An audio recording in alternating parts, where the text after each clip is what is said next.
মালিকের সামনে কৈফিয়ত চাওয়ার কি কেউ আছে? কেউ নাই।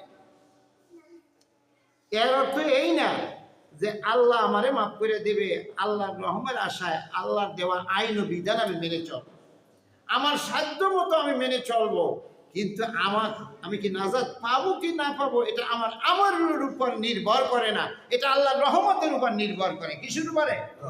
এই জন্য আল্লাহর নবী দোয়া করতেন এইভাবে, আল্লাহুম্মা হাসিবনি হিসাবান ইয়াসীরা, আল্লাহ তুমি আমার হিসাবকে সহজ করে দাও। এই দোয়া আল্লাহর নবী আমাদেরকে শিখাইছে, আমাদেরকে করতে বলছেন।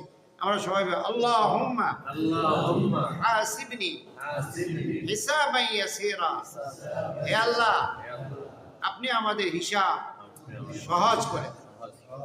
আল্লাহ যদি কারো কোনো বান্দার হিসাব শুরু করে দেয় তাহলে আর কোনো রকম, যদি বলে যে দাঁড়াও হিসাব দেওয়া লাগবে তাহলে কেমন? আর হিসাব সহজ করে সাহাবীরা জিজ্ঞেস করেন, ইয়া রাসূলুল্লাহ হিসাব সহজ মানে কি? আল্লাহ নবী বলেন হিসাব সহজ মানে হিসাব না নেওয়া। সুবহানাল্লাহ।